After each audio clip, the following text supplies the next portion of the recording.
बेटा यहाँ पे हम कंटिन्यू करेंगे sound chapter. Last video lecture मैंने आपको वेवलेंथ, स्पीड और फ्रीक्वेंसी के बारे में बता दिया था जो एक साउंड वेव का होता है। इसके बेस पे हम एक न्यूमेरिकल करने वाले हैं, जो मैंने फॉर्मूला आपको कल बताया था उसके बेस पे एक न्यूमेरिकल हम यहाँ पे देखेंगे।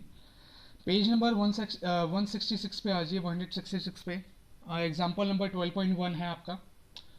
क्वेश्चन में क्या कह रहा है, a sound wave has a frequency of 2 kilo hertz. Frequency हमें दे रखी है, मीन्स हमारे पास v है यहाँ पे, कितना है 2 किलो हर्ट्स है। अब मैंने आपको बताया था ऐसा यूनिट क्या होती है फ्रीक्वेंसी की, हर्ट्स होती है। तो उसको पहले मैं हर्ट्स में कन्वर्ट करूँगा, 1000 से मल्टीप्लाई कर देंगे इसे, तो कितना आ जाएगा आपका 2000 हर्ट्स। यहाँ पे आपका फ्रीक्वेंसी आ जाएगा। फर्दर क्या कह रहा है, इसकी साउंड वेव की जो वेवलेंथ है वो कितनी है, मतलब लैम्डा हमारे पास है, वो कितना है हमारे पास बेटा 35 सेंटीमीटर्स हमारे पास क्या है, there is the wavelength of that particular sound wave. अब वेवलेंथ भी आपको मीटर में करनी पड़ेगी, मतलब 100 से डिवाइड करना पड़ेगा, सेंटीमीटर से मीटर में करना है। तो हम इसको यहाँ पे हम क्या लिख सकते हैं 0.35 मीटर्स लिख सकते हैं। फर्दर क्वेश्चन में क्या बोला है, how long will it take to travel 1.5 kilometres. इसको कितना टाइम लगेगा 1.5 किलोमीटर ट्रैवल करने में। मतलब क्या है, यहाँ पे हमें पहले वेलोसिटी या स्पीड पता करनी पड़ेगी साउंड वेव की, जिससे फिर हम बाद में टाइम निकाल लेंगे, क्योंकि हमारे पास डिस्टेंस जो एस है हमारे पास वो 1.5 किलोमीटर्स गिवन है। ये डिस्टेंस है हमारे पास, वेवलेंथ है और फ्रीक्वेंसी है। तो फ्रीक्वेंसी और वेवलेंथ से हम क्या निकाल लेंगे, वेलोसिटी निकाल लेंगे, या फिर जो स्पीड आप कह सकते हैं वेलोसिटी को यहाँ पे, वो हम फाइंड आउट कर लेंगे। तो आते हैं पहले फॉर्मूला पे। फॉर्मूला क्या है आपका वेलोसिटी का, वेलोसिटी का आपका फॉर्मूला है lambda into frequency. Lambda means wavelength आपका 0.35 और फ्रीक्वेंसी कितनी आपकी 2000 है।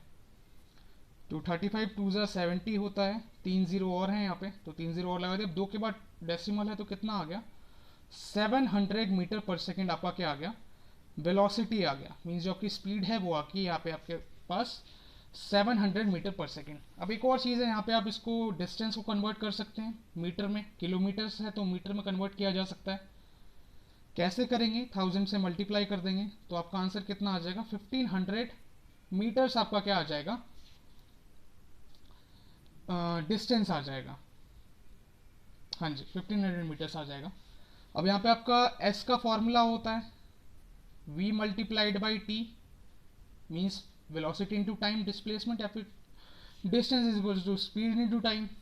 तो डिस्टेंस कितनी है 1500 है, स्पीड आपने यहाँ पे भी फाइंड आउट करी है 700, इंटू टाइम आपको निकालना है, क्योंकि उसमें क्वेश्चन में क्या बोला गया है, how long will it take to travel 1.5 kilometres. तो आप यहाँ पे आप टाइम निकाल लेंगे, 1500 डिवाइडेड बाई 700, जीरो से जीरो कैंसिल आउट हो जाएगा, यहाँ पे 7 से आप डिडक्ट कर देंगे इसे, 7 टू ज़ा पे 1 बच जाएगा, फिर 1 से करेंगे आप यहाँ पे, फिर आपका 3 बचेगा, 10 था तो 3 बच गया, फिर 4 28 2 बचा, फिर आप दोबारा 2 से करेंगे तो ये चलता जाएगा। आप इसे 2.14 सेकेंड भी लिख सकते हैं, ठीक है। तो आपको ये टाइम आ गया, मीन्स इतना टाइम लगेगा इतनी वेवलेंथ वाली एक साउंड वेव को, जिसकी फ्रीक्वेंसी कितनी है ये है, ठीक है। This is much time will be required to travel there, okay. तो यहाँ पे हमें एक चीज़ क्लियर होगी न्यूमेरिकल से, ये वाली बात। अब यहाँ पे एक और न्यूमेरिकल मैं ऐसा ले लेता हूँ, एक क्वेश्चन है अलग से, एक्स्ट्रा क्वेश्चन है वो ले लेते हैं। मैं क्वेश्चन लिख देता हूँ यहाँ पे, sound waves travel in air with speed of 330 meter per second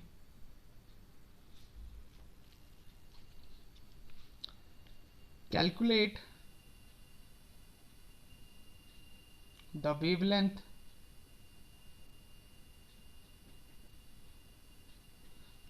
wavelength of sound whose frequency is 550 hertz। और क्या कैलकुलेट करना है, calculate time period of oscillation. यहाँ पे हमें और क्या निकालना है, टाइम पीरियड ऑफ ऑसिलेशन भी हमें फाइंड आउट करना है। ठीक है, एक एक्स्ट्रा क्वेश्चन है, आप इसका स्क्रीनशॉट ले सकते हैं। पहले आप स्क्रीनशॉट ले लीजिए इसका, फिर आप फर्दर इसका सॉल्यूशन देखिए जो मैं कराने वाला हूँ। अब इस क्वेश्चन को समझते हैं। साउंड वेव ट्रेवल कर रही है एयर के अंदर, उसकी स्पीड कितनी होती है साउंड की एयर में, 1 मार्क में पूछ सकता है, तो क्वेश्चन से पता लग गया हमें 330 मीटर पर सेकेंड क्या होता है। साउंड की स्पीड होती है एक साउंड वेव की, जो एयर में ट्रैवल करता है उसकी स्पीड इतनी होती है। उसकी वेवलेंथ हमें निकालनी है जिसकी फ्रीक्वेंसी इतनी है। पहले पार्ट में तो ये कह रहा है, तो सिंपल आप वेलोसिटी का फॉर्मूला लगाएंगे, v is equals to wavelength into frequency. Wavelength हमें फाइंड आउट करनी है, मतलब लैम्डा फाइंड आउट करना है, फ्रीक्वेंसी 550 है और स्पीड कितनी है 330 है, तो लैम्डा आपका निकल जाएगा 330 अपॉन 550, 0 से 0 कैंसिल हो गया, 11 3 ज़ा 11, 5 ज़ा 5 को आप फर्दर कट करेंगे 0.6 आ जाएगा। 0.6 मीटर क्या आ गया आपका यहाँ पे, वेवलेंथ आ गया। ठीक है, वेवलेंथ क्या आ गया 0.6 मीटर्स आ गया। अब फर्दर क्वेश्चन में क्या कह रहा है कि टाइम पीरियड निकाल दो। तो टाइम पीरियड कैसे निकलता है, टाइम पीरियड आप निकालते हैं 1 बाय फ्रीक्वेंसी करके। टाइम पीरियड का फॉर्मूला मैंने आपको बताया था लास्ट क्लास में, तो टाइम पीरियड का फॉर्मूला क्या हो जाता है, time period is equals to 1 upon frequency. 1 upon frequency कितनी है बेटा आपकी यहाँ पे 550 है, तो यहाँ पे आप इसको डायरेक्टली ये भी लिख सकते हैं, वरना पॉइंट में निकालना चाहे तो पॉइंट में भी निकाल सकते हैं ऐसे। ठीक है, क्या कर सकते हैं आप इसको पॉइंट में भी निकाल सकते हैं, तो कुछ आपका पॉइंट में आंसर आ जाएगा, वो आप कैलकुलेट कर लीजिएगा, वरना आप यहाँ पे भी छोड़ देंगे तो आपके नंबर नहीं कटेंगे। ठीक है, सेकेंड्स में आएगा, लेकिन ये ध्यान रखना टाइम पीरियड क्या आएगा सेकेंड्स में आएगा। ठीक है जी, तो यहाँ पे हमने दो न्यूमेरिकल कर लिए, जो वेवलेंथ और जो हमने फ्रीक्वेंसी वाला फॉर्मूला देखा था स्पीड का। फर्दर चलते हैं अगले टॉपिक पे। अगला टॉपिक हम यहाँ पे क्या देखेंगे, कुछ करेक्टरिस्टिक देखेंगे साउंड के। और ठीक है, जैसे पहला करेक्टरिस्टिक क्या है आपका यहाँ पे, अगला टॉपिक क्या है हमारा, कैरेक्टरिस्टिक्स ऑफ साउंड। हेडिंग डाल दीजिएगा। पहला करेक्टरिस्टिक क्या है बेटा आपका, लाउडनेस। लाउडनेस आपका एक करेक्टरिस्टिक है साउंड का। अब लाउडनेस एक्चुअल में होता क्या है, लाउडनेस क्या है, एक तरीके से मेजर है कि जो साउंड एनर्जी हमारे ईयर तक पहुंच रही है पर सेकंड, वो कितनी एनर्जी पहुंच रही है। ठीक है, मींस पर सेकंड, हर सेकंड में, मतलब हर एक सेकंड में जो साउंड वेव हमारे पास पहुंच रही है उसका जो मेजरमेंट होगा, क्या होगा, मेजरमेंट होगा, या जो मेजर होगा इसका, वो हमारा क्या देता है, लाउडनेस देता है।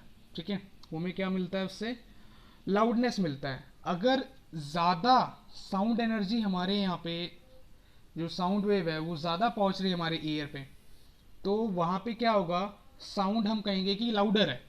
मीन जो साउंड की एनर्जी है, if sound energy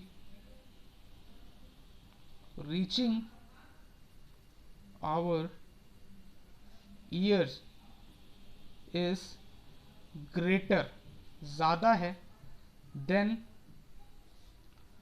loudness of sound is more, ज़्यादा कह सकते हैं ना उसे। तो जो लाउडनेस है साउंड का वो क्या है, ज़्यादा है।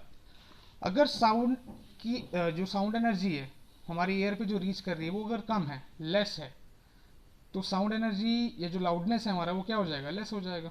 सिंपल, मीन्स एक सेकंड में जो साउंड एनर्जी हमारे ईयर तक पहुंच रही है अगर वो ज़्यादा है तो सिंपल सी बात है जो लाउडनेस है वो भी ज़्यादा होगा, अगर कम पहुंच रही है तो लाउडनेस क्या होगा, कम होगा। ओके, अब हम आगे बात करेंगे पिच की, पिच या फिर श्रिलनेस ऑफ साउंड।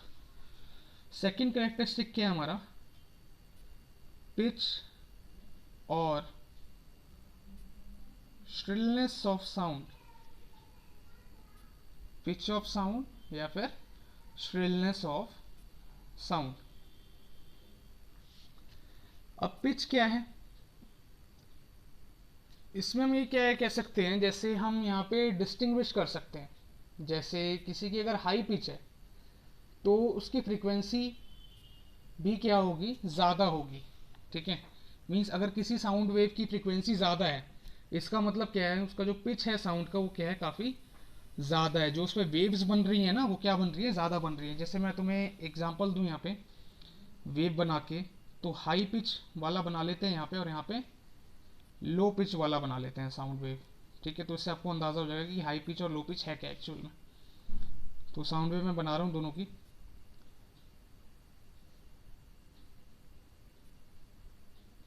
तो यहाँ पे आपको क्या दिख रहा है, जो ऑसिलेशंस है, नंबर ऑफ ऑसिलेशंस है वो क्या है, ज़्यादा है। लेकिन लो पिच में क्या होगा, जो ऑसिलेशंस होंगी वो क्या होंगी, कम होंगी। Number of oscillations will be lesser. ठीक है, number of oscillations will be lesser. इसका मतलब क्या है, यहाँ पे फ्रीक्वेंसी क्या है साउंड की, हाई है। यहाँ पे हम कह सकते हैं फ्रीक्वेंसी क्या है साउंड की, हाई है। और यहाँ पे जो फ्रीक्वेंसी है साउंड की वो क्या है, लो है। Frequency of sound is here low and here it is high. ठीक है, तो जिस साउंड वेव की फ्रीक्वेंसी ज़्यादा होगी, ठीक है, उसकी क्या कहते हैं, पिच भी क्या होगी, ज़्यादा होगी।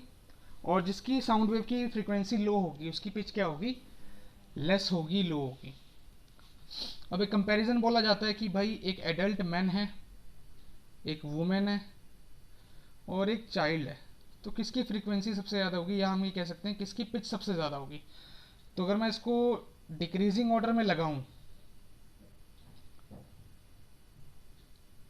तो कुछ इस तरीके से रहेगा। सबसे कम पिच किसकी होगी, मैन की होगी। सबसे ज़्यादा पिच किसकी होगी, जो बच्चा है छोटा सा, उसकी पिच क्या होगी, सबसे ज़्यादा होगी साउंड की, या श्रिलनेस उसमें क्या होगी, ज़्यादा होगी साउंड की। ठीक है, श्रिलनेस ऑफ साउंड क्या रहेगा वहाँ पे, ज़्यादा रहेगा। ठीक है, इतना क्लियर हो गया आप लोगों को। कोई डाउट क्वेरी होगी तो आप बेटा इसके ऊपर भी रिवर्ट करेंगे, मेरे को बताएंगे अलग से। ठीक है, अब हम आगे बात करते हैं। Next topic is what, next topic is reflection of sound. What is reflection of sound. मैं रिफ्लेक्शन ऑफ साउंड की बात करूंगा कि रिफ्लेक्शन ऑफ साउंड क्या है। What is reflection of sound, जो साउंड का रिफ्लेक्शन है वो क्या होता है, उसको समझते हैं एक बार। ठीक है, तो रिफ्लेक्शन ऑफ साउंड क्या है, मीन्स जो साउंड वेव है, साउंड वेव, जो साउंड वेव्स जो फॉर्म होती हैं वो जब भी किसी सरफेस से टकराकर वापस आती हैं तो बेसिकली है क्या, रिफ्लेक्शन है साउंड का। तो कुछ भी हो सकता है, सॉलिड भी हो सकता है, सॉलिड होगा उसी से रिफ्लेक्ट करेगा, या लिक्विड के जो पार्टिकल्स हैं उन पार्टिकल से टकराकर, ये जो गैस है, गैस के अंदर जो पार्टिकल्स हैं उनसे टकराकर जो साउंड वेव्स रिफ्लेक्ट करती हैं, और कितना रिफ्लेक्ट करती हैं वो हमें क्या देता है, रिफ्लेक्शन ऑफ साउंड देता है। ठीक है, इसमें सबसे पहली चीज़ क्या आ जाती है, इको। एको कह सकते हैं आप, इको कह सकते हैं, जो आप कहना चाहे कह सकते हैं यहाँ पे। तो इको क्या है, इको को देखते हैं यहाँ पे, एको या इको जो भी है। व्हाट इज एको। तो एको क्या है, सपोज कोई पर्सन एक एम्प्टी हॉल में बैठा हुआ है, ठीक है, और वो क्या कर रहा है, चिल्ला रहा है। ठीक है, तो पहले हम क्या करते हैं, क्या सुनते हैं, एक तो जो उसने ओरिजिनल साउंड बोला वो सुनाई देगा हमें, और कुछ टाइम बाद, और उसके बाद हमें जो साउंड एम्प्टी हॉल में वॉल से या जो भी इक्विपमेंट वहाँ पे पड़ा हुआ है उससे टकराकर जो वापस आता है साउंड, वो हमें दोबारा सुनाई देता है। ठीक है, तो जो रिपीटेशन हो रहा है साउंड का, यहाँ पे क्या हो रहा है, रिपीटेशन हो रहा है साउंड का, वो हमें क्या देता है बेटा, एको देता है। उससे हमें क्या मिलता है, एको। समझे आप मेरी